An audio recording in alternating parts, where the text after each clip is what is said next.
Assalamualaikum warahmatullahi wabarakatuh. Selamat pagi kepada Ibu dan juga Teteh Asprak. Perkenalkan, kami dari kelompok 1 yang diaspraki oleh Teh Salsabila. Sebelumnya di sini kami akan melaporkan hasil laporan penelitian kami yang berjudul Procrastination at Work. Nah, yang pertama di sini kami mungkin akan memperkenalkan diri terlebih dahulu. Di sini ada saya sendiri, Kresna Zaid Sudipa, dan kedua rekan saya ada Faris Satya Anafi dan juga ada Aris Setio Rahadian. Mungkin untuk mempersingkat waktu, boleh di next? Oke, yang pertama di sini kita akan menjelaskan tentang kajian pustakanya terlebih dahulu. Boleh di next? Oke, menurut Metin, Taris, dan Peters 2016 mendefinisikan bahwa procrastination di tempat kerja sebagai penundaan tindakan pekerjaan dengan melakukan hal-hal lain secara perilaku ataupun kognitif yang tidak terkait pekerjaan tanpa niat untuk merugikan atasan, rekan kerja, tempat kerja, atau klien. Nah, prokrastinasi ini yang mengukur perilaku karyawan terikat prokrastinasi selama kerja dengan menggunakan berbagai item prokrastinasi. Di sini itu di teori Metin dan Taris Peters itu ada dua dimensi, yaitu ada soldiering dan cyber lacking. Untuk lebih jelasnya, boleh di next. Oke, di sini ada penjelasan tentang dimensi yang sebelumnya. Yang pertama ada soldiering. Itu adalah jenis prokrastinasi di tempat kerja yang menghambat aktivitas terkait pekerjaan dengan terutama melakukan tugas-tugas non-kerja tanpa maksud yang merugikan. Contoh umum dari soldiering termasuk istirahat kopi yang lama, menghindari perencanaan, dan melamun. Yang kedua, ada cyber lacking, adalah penggunaan internet atau perangkat seluler untuk keperluan pribadi selama jam kerja. Boleh di next?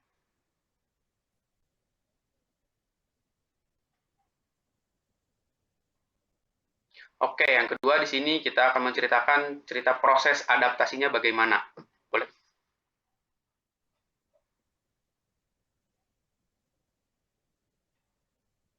Oke, yang pertama di sini, kenapa kita melakukan adaptasi? Alasannya karena bukti yang tersedia menunjukkan bahwa prokrastinasi adalah perilaku yang umum terjadi di tempat kerja menurut Klinsik 2013 yang dipengaruhi oleh faktor kepribadian secara neurotisme yang tinggi dan ketelitian yang rendah Steele 2007 serta faktor situasional seperti pentingnya tugas yang terbatas, otonomi yang terbatas, dan umpan balik. Yang kedua, di sini sampel kami itu adalah Gen Z dan milenial, karena Gen Z itu lahir pada tahun 1997 sampai 2012 dan milenial pada tahun 81 sampai 1996 yang masuk pada kriteria responden yang kita targetkan, yaitu rentang usia 25 sampai 45 tahun. Boleh di next? Oke, yang ketiga di sini ada hasil sintesisnya. Boleh di next lagi? Oke, di sini ada hasil sintesis tabelnya. Ada translator 1 dan translator 2. Nah, translator 1 itu kami mentranslatekan kepada Bapak Riri Jakaria, dan yang kedua itu translator kedua dari Risma Dirgantini. Nah, dari translator kedua itu kami mempergampang bahasanya menjadi di tabel yang ada di sebelah kanan, yaitu yang di bagian sintesis. Boleh di next?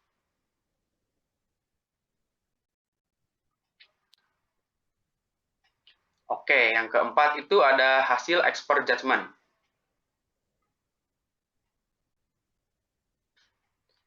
Oke, di tabel hasil expert judgment ini ada beberapa tabel. Yang pertama itu di sini ada aspek dimensi yang dimana kita mempunyai dua aspek, yaitu yang pertama ada soldiering dan juga cyber lacking. Dan di sebelahnya lagi situ ada tabel definisi aspek, yaitu mulai dari pengertian dari setiap aspek-aspeknya. Terus selanjutnya di situ ada item bahasa asli, item yang dibawa dari jurnal yang sebelum ditranslatekan atau disintesiskan. Yang selanjutnya di pinggirnya ada hasil sintesis, yaitu tabel di mana isinya item-item pertanyaan yang sudah kita sintesis sebelumnya di tabel hasil sintesis. Yang di tabel paling kanan itu ada saran expert judgment yang dilakukan oleh dosen kami, yaitu Bu Cahyaning Widyastuti, SPSI MPSI. Boleh di next?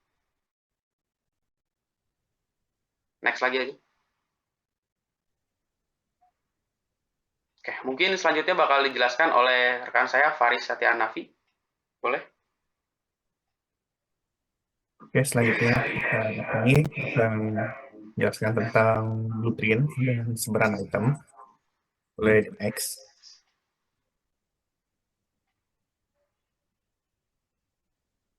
Oke, di sini untuk blueprint dan sebaran itemnya itu yang kita dapatkan dari jurnalnya, yaitu dari aspek soldiering itu terdapat 8 buah item pernyataan dan cyber laggingnya terdapat 4 buah pernyataan, dan untuk sebaran itemnya bisa dilihat dalam tabel yang di sebelah kanan. Boleh next.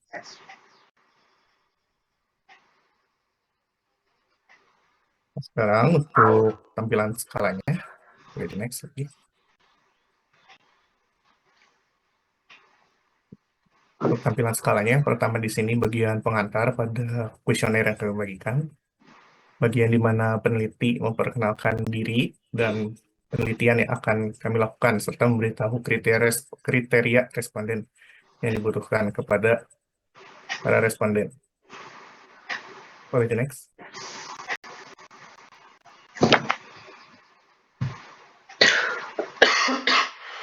Selanjutnya untuk bagian inform consent itu bagian di mana kami meminta persetujuan pada responden sebelum mengisi kuesionernya, apakah bersedia atau tidak dalam mengisinya. Boleh. Untuk cara menjawabnya ini terdapat 6 pilihan jawaban, yaitu jarang, sekali, terkadang, sering, sangat sering, dan selalu. Yang kami jelaskan juga arti dari setiap jawaban-jawaban itu pada bagian petunjuk pengisian. Boleh next.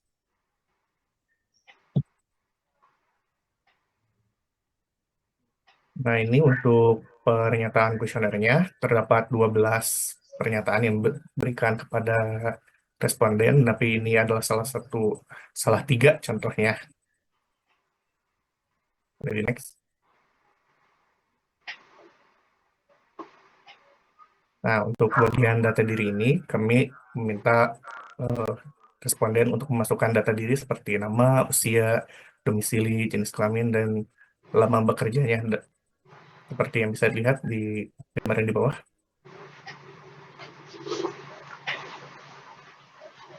Oke, guys. Ya, untuk sekarang, kali ini perhitungan hasil pengambilan datanya. Boleh next.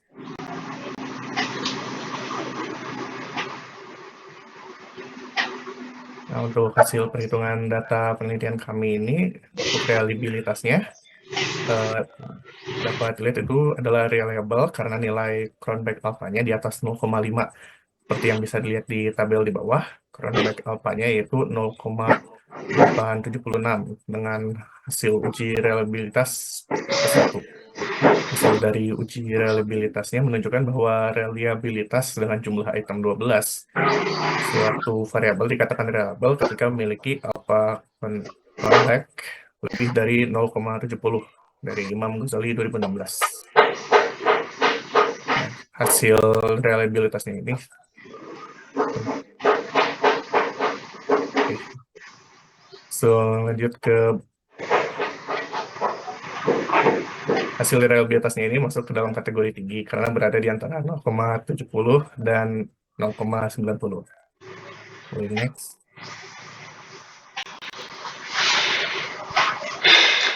Nah, untuk hasil uji validitasnya, ini itu hasil dari uji validitas ke-1 juga. Pada uji validitas ini tidak ada item yang dinyatakan gugur atau dihapus. Item dikatakan valid karena nilai corrected item total correlation-nya di atas 0,3. Menurut Sugiono 2016, nilai standar validitas adalah 0,3. Dan hasilnya bisa dilihat sendiri di tabel yang ada di bawah. Oke, next. Mungkin selanjutnya akan dijelaskan oleh rekan saya, Aris Tio. Baik, selanjutnya di sini ada blueprint sebaran item setelah dilakukannya analisis data. Untuk blueprint di sini ada berikut adalah tabelnya, berupa aspek dan item pertanyaan atau variable item. Aspeknya kita memiliki dua aspek, yaitu soldering dan cyber stacking. Dan berikut adalah itemnya, sebelah kiri dan sebelah kanan. Selanjutnya ada sebaran itemnya yang berupa dua aspek soldering dan cyber stacking. Dan berikut ada nomor item variabelnya, yaitu untuk soldering 1 sampai 8 dan untuk cyber stacking 9 sampai 12.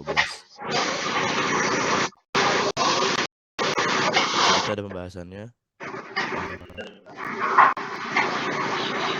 Yang pertama, di penelitian ini kami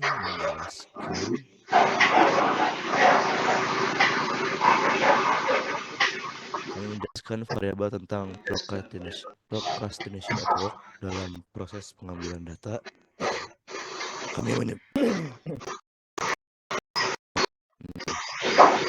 Di penelitian ini kami menjelaskan variabel tentang procrastination at work dalam proses pengambilan data. Kami menyebarkan kuesioner kepada orang-orang melalui media sosial seperti Instagram dan WhatsApp.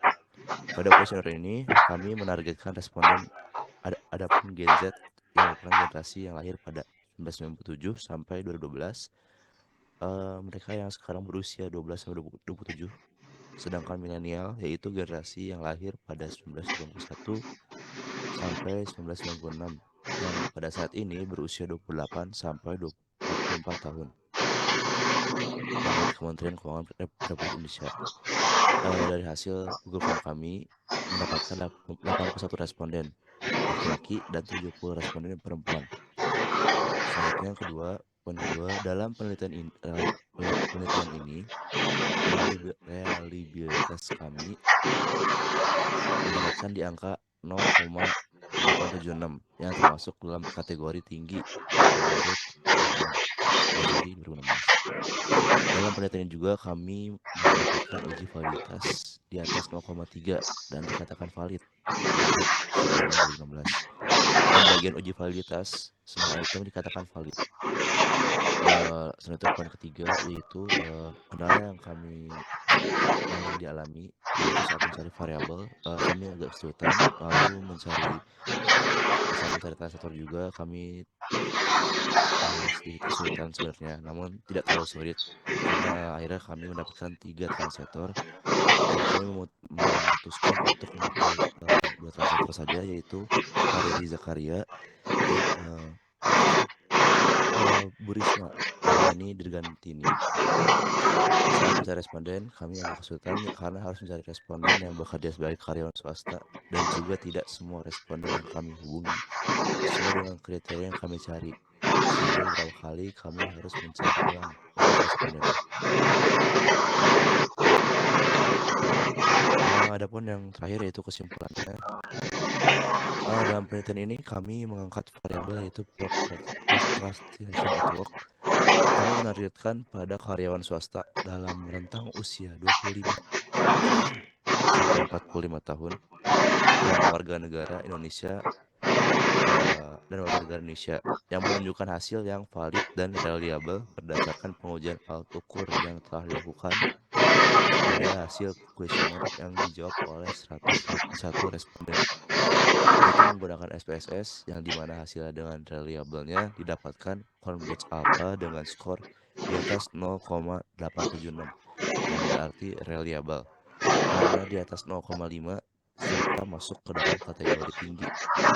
Dan untuk bagian validitas kita mendapatkan skor connected item correlation rata-rata di atas 0,3 yang berarti semua item dikatakan valid yaitu di atas 0,3. Adapun lampirannya untuk lampiran item total statiknya di sini ada scale min-nya yang dihapus, ada juga scale variance if jika di delete-nya, ada corrected item total, ada Cronbach Alpha, dan bisa menunjukkan probabilitasnya indeks alfanya 0,8 dan yang di 12. Nah, ini untuk keterangan variabelnya, ada keterangannya juga. Ada nomor urutnya, responden 1 sampai 115, ada juga usia 25 sampai 45, ada juga soldering, itemnya dari 1 sampai nomor 8, single stacking, itemnya nomor 9 sampai 12, adapun jenis kelaminnya laki-laki dan perempuan. Mungkin sekian yang dapat kami presentasikan. Kurang lebihnya mohon maaf, saya kembalikan kepada moderator. Oke, mungkin sekian presentasi yang kami dapat sampaikan. Mohon maaf bila ada kekurangan atau salah kata dalam memaparkan materi. Akhir kata kami ucapkan wassalamualaikum warahmatullahi wabarakatuh.